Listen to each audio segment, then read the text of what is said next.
여러분 안녕하십니까. 4월 28일 월요일 넘치는 우리 교회 매일 묵상 시작하도록 하겠습니다.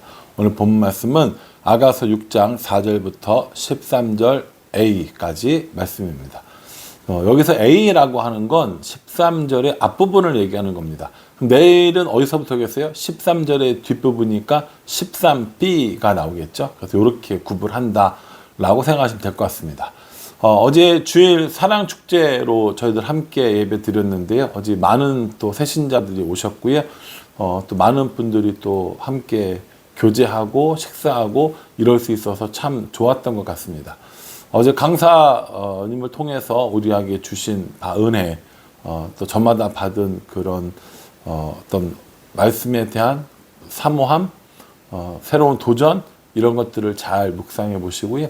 또 그 말씀 가지고 살아가는 우리가 되었으면 정말 좋겠습니다. 오늘 본문 말씀에는 이 남편이 아내에게, 남자가 여자에게, 여자가 남자에게, 아내가 남편에게 해주는 여러 가지 이야기들이 나옵니다. 4절에 보면 내 사랑아 너는 드르사같이 어여쁘고 예루살렘같이 곱고 깃발을 세운 군대같이 당당하구나 이렇게 이야기합니다. 여기 이제 앞에 부분이랑 비슷한 분위기죠. 여기 디르샤라고 나오는데 디르샤는 기쁨이라는 뜻이고 도시 이름입니다. 아주 아름다운 도시였다고 합니다. 그러니까 보십시오. 자기의 이런 그 아내를 혹은 그 사랑하는 사람을 뭐라고 부르냐면 너는 정말 멋있는 도시, 예쁜 도시 같아 라고 얘기하는 거예요. 예루살렘 같이 곱고 깃발을 세운 군대 같이 당당하고 이렇게 얘기합니다. 5절 이하에 보면은 머리털도 나오고요, 이 나오고요, 뺨 나오고요, 이런 거 막 나온단 말이에요. 정말 이 사랑하는 마음을 정말 뭐랄까요, 문학적으로 아니면 어떻게 더 표현할 수 없는 그런 마음으로 이렇게 표현했어요. 근데 문제는 뭐냐면 여기 앞쪽에 있었던 거랑은 분위기가 다르잖아요. 어떻게 분위기가 다릅니까? 이 뒤의 내용은요, 이미 앞쪽에 한번 큰 위기를 겪었던 사람인 거죠. 한번 큰 위기를 겪고 남편이 없어졌었고 여자가 찾아다녔고 이런 일들이 있고 난 다음에 다시 이렇게 고백을 하는 거예요. 그러니까 이걸 뭐라고 부르면 좋을 것 같아요. 저는 여전한 사랑이라고 부르고 싶습니다. 그런 위기가 있었지만 여전한 그런 사랑의 노래를 부르는 모습을 볼 수 있다라는 것이죠. 여러분, 우리가 실제로 세상을 살아가 볼 때 하나님에 대한 이런 간절한 마음이 식을 때가 있어요. 때로는 우리는 분명히 하나님으로 떠나 있다라고 하는 시간들이 있다는 거죠. 하나님 요즘 우리를 붙잡고 계시지만 그 우리는 하나님을 떠나갔어 라고 하는 그 시간들, 그때 여전히 우리를 붙잡고 계신 하나님, 그래서 다시 하나님께로 돌아왔어요. 그리고 하나님에 대한 노래를 다시 부른다면 어떤 노래를 불러요? 여전한 사랑에 대한 노래를 부를 거라고 저는 생각해 봅니다. 저도 가끔 예전에 어떤 신앙이 바닥을 치고 정말 신앙인의 이런 삶을 살지 못하고 믿지 않는 사람과 다를 바 없는 그런 삶을 살았던 적이 분명히 있습니다. 그러한 순간들은 믿는 사람으로서의 티는 하나도 나지 않아요. 하나님을 사랑하는 사람의 티는 하나도 나지 않습니다. 다 자기중심적이고 다 내가 잘했고 혹은 내가 못했고 뭐 세상이 문제고 친구가 문제고 기회가 없었고 이런 얘기들을 했단 말이죠. 그런데 그런 자리에서 다시 하나님께로 돌아오게 되면 예전에 가지고 있었던 그 사랑만큼 하나님을 사랑합니까? 아니면 예전보다 훨씬 더 많이 하나님을 사랑합니까? 예, 저는 예전보다 훨씬 더라고 생각합니다. 여전한 사랑이지만 여전한 것보다 더 깊은 사랑을 이야기하고 있는 것이 오늘 본문이라는 거죠. 여기 8절 이하에 보면 왕비가 60명이고 후궁이 80명이고 시녀가 무수하대요. 그러니까 그 주위에 이 남편의 주위에, 정확히 얘기하면 솔로몬 주위겠죠. 솔로몬 주위에 왕비가 60명이고 후궁이 80명이고 시녀가 무수히 많이 있지만 9절에 내 비둘기 내 완전한 자는 하나뿐이로구나 라고 이렇게 얘기합니다. 몇 명이라고요? 한 명밖에 없다라는 거예요. 부궁도 많이 있고 왕비도 많이 있고 신녀도 많이 있고 나를 유혹하는 혹은 나를 넘어뜨리는 나의 시선을 빼앗는 되게 많은 것들이 있는데 그 많은 것들 가운데 내 유일한 사랑은 내 완전한 자는 누구라는 거예요? 한 명뿐이라는 겁니다.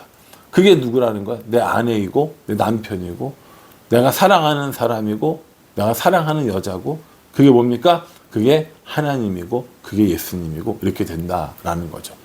하나님이 우리를 이렇게 유일한 사람으로 알고 사랑해 주신대요. 우리도 하나님은 어떻게 합니까? 유일한 사랑으로 고백하는 거예요. 여러 가지 사랑할 것들이 있는데 그 중에 하나가 하나님이 아니라 우리의 유일한 사랑을 주고 받을 분이 누구라는 거예요? 하나님이라는 거예요. 이 고백을 지금 하고 있다라는 겁니다. 여러분 유일한 사랑을 이야기할 때 참 사람으로서는 이게 참 힘든 일일 수 있거든요. 왜냐하면 사람은 되게 많은 종류의 사랑을 경험한단 말이에요. 부모님으로부터 부부관계의 자녀로 어떤 직장 동료 간의 무슨 우정이나 이런 것들 다 사랑의 범주에 넣는다면 되게 많은 것들을 사랑을 할 수 있어요. 뿐만 아니라 이런 관계적인 것뿐만 아니라 돈을 사랑하고 시간을 사랑하고 취미를 사랑하고 사람들은 마음이 흩어지고 마음이 나눠줄 것들이 수도 없는데 하나님 우리를 향해서 뭐라고 얘기했냐면 완전한 자는 하나뿐이다 라고 이렇게 얘기합니다. 그러니 우리도 하나님 앞에 우리의 완전한 자는 하나뿐입니다. 우리의 유일한 하나님이십니다 라고 고백하는 이런 것들이 필요하다라는 거죠. 10절에 이렇게 얘기합니다. 아침빛같이 뚜렷하고 달같이 아름답고 해같이 맑고 깃발을 세운 군대같이 당당한 여자가 누구냐 이렇게 얘기합니다. 그게 누구냐는 거예요. 여러분 빨리 여러분 이름을 얘기하셔야죠. 저는 남자인데요. 남자도 괜찮아요. 이렇게 자신의 이 사랑하는 사람을 향해서 뭐라고 얘기하냐면 아침빛같이 뚜렷하고 달같이 아름답고 해같이 맑고 깃발을 세운 군대같이 당당한 이 사람이 누구냐라고 물어보는 거예요. 와 빨리 이름 얘기하시라니까요. 김원주 이렇게 얘기하는 거라고요. 여러분 이건 정말 우리에게 주시는 놀라운 축복이라고 저는 생각합니다. 우리는요 아침빛같이 뚜렷하지 않아요. 달같이 아름답고 해같이 맑고 그렇게 군대같이 당당한 사람들도 아닙니다. 그럼에도 불구하고 우리를 그렇게 인정해 주시고 우리를 그렇게 만들어 주시고 그런 유일한 아내, 유일한 신부, 유일한 사랑이라고 이야기해 주신 분 누구라는 거예요? 우리의 남편, 우리의 왕, 우리의 주인, 우리의 창조자 하나님이라고 우리가 말씀해 주시는 겁니다. 우리가 사랑하는 사람들을 어떻게 봐요? 참 좋게 보잖아요. 예쁘게 본단 말이에요. 아름답게 보고 멋지게 봅니다. 다른 사람 눈에 그렇게 보이는 게 아니라 내 눈에 그렇게 보인다는 거예요. 하나님 눈에도 우리가 그렇게 보인다는 겁니다. 하나님이 우리를 그렇게 봐주신다는 거예요. 아침빛 같긴 뭘 우리가 아침빛 같아요.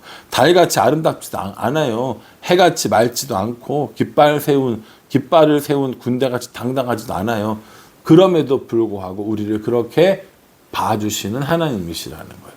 그 하나님께서 우리에게 뭐라고 이야기하십니까? 너 이런 사람이야. 나한테 유일한 사람이야. 라고 이렇게 얘기해 주시는 겁니다. 저는 참 하나님의 이런 눈이 좋습니다. 어쩜 저를 그렇게 봐주실까 싶은 마음이 드는 거죠. 때로는 내가 날 봐도 마음에 들지 않아요. 내가 날 봐도 어쩜 이럴 수가 있어 라는 생각합니다. 그러나 우리 하나님께서 뭐라고 얘기하시는 거예요? 너 그렇지 않아. 내가 유일하게 사랑하는 사람이고 아침빛 같고 달 같고 군대 같고 이런 사람이야 라고 이야기하고 계시다는 거죠. 그러니 여러분 하나님이 우리를 사랑하셔서 우리가 이렇게 돋보이는 사람이 됩니다. 하나님이 우리를 사랑하셨기 때문에 우리가 이렇게 아름다운 사람이 되는 겁니다. 나의 능력, 나의 힘, 나의 자랑 때문에 아름다운 사람이 아니라 하나님 때문에 아름답고 멋진 사람이 되는 거라고요. 그러니 여러분 우리가 진짜 바라봐야 할 건 뭐겠습니까? 좋은 화장품, 멋진 의료시설 이런 게 아니라 우리를 사랑하시는 하나님을 바라볼 때 우리의 삶이, 우리의 인생이 더 아름다워질 거라고 저는 생각합니다. 이 남편에게 달려가면서 남편과 함께 있기를 바라는 이 여인의 마음을 보십시오. 13절 앞부분에요. 돌아오고 돌아오라 술람미 여자야, 돌아오고 돌아오라 우리가 너를 보게 하라, 이렇게 얘기합니다. 술람미 여자, 이 술람미는 지명일 거라고 얘기를 했었습니다. 뭐 다른 평화라는 의미도 있지만 지명일 거라고 얘기했어요. 술람미 지역에 사는 이 여인에게 돌아오고 돌아오라라고 이렇게 이야기하면서 떠나 있는 것, 멀리 있는 것, 이런 게 아니라 함께 있고 같이 있고 이런 것들을 원하는 남편의 모습을, 하나님의 모습을 보게 됩니다. 부부간에만 한정 지어지는 것이 아니라고 분명히 말씀드렸어요. 오히려 하나님과 사람과의 관계를 이야기하는 것이 훨씬 더 자연스러운 해석이라고 저는 생각합니다. 그러니 하나님께서 우리에게 돌아오라 하시고, 하나님께서 우리를 어여쁘다 하시고, 하나님께서 우리를 향해서 정말 완전한 하나뿐인 나의 것이다 라고 이렇게 이야기하시는 이 목소리에 귀 기울이면서 우리도 하나님 앞에, 하나님은 나의 유일한 주인 되십니다. 하나님은 나의 유일한 왕 되십니다. 하나님 때문에 우리가 존귀 여김받고 하나님 때문에 우리가 아름다워집니다 라는 것을 고백하는 거죠. 제가 지금까지 한 10여 분 동안 쭉 얘기했잖아요. 이걸 딱 한마디로 바꾸면 뭐라고 하시는 줄 아세요? 예, 사랑입니다. 이 앞에 이런 내용들을 쭉 이야기해서 결론이 뭐예요? 사랑이라니까요. 하나님이 우리를 사랑하세요. 우리도 하나님을 사랑한다고 고백해야 한다라는 겁니다. 하나님이 우리를 참 사랑하십니다. 하나님께서 당신을, 여러분들을, 저와 우리 모두를 정말 사랑해 주신다고요. 그 이야기를 이렇게 구구절절히 하고 계시는 거예요. 그러니 하나님의 사랑을 받고 하나님의 사랑을 전하고 하나님 사랑 때문에 살고 하나님을 사랑하는 마음으로 살아가는 우리가 되었으면 정말 좋겠어요. 아가서를 묵상하다 보니 내내 하는 말이 뭡니까? 사랑, 사랑, 사랑입니다. 이 사랑하는 마음, 하나님을 사랑하는 마음으로 살아가고 하나님의 사랑 때문에 살아가는 우리 모두가 되기를 주님의 이름으로 축복합니다. 기도하겠습니다. 하나님, 우리는 하나님의 사랑 때문에 어여쁜 자, 또 멋진 자라는 소리를 듣습니다. 사실 뭐 우리가 그렇게 아름다울 것도 없고 멋질 것도 없지만 하나님께서 우리를 향해서 넌 나의 유일한 사람이야 라고 이야기해 주십니다. 그러니 그 사랑에 감격하며 그 사랑에 보답하며 우리도 그렇게 살아갈 수 있도록 은혜 베풀어 주시옵소서. 예수님의 이름으로 기도합니다. 아멘. 예, 여러분 오늘도 이 하나님의 사랑 안에 살아가는 우리 모두가 되기를 간절한 마음으로 기도하겠습니다. 감사합니다.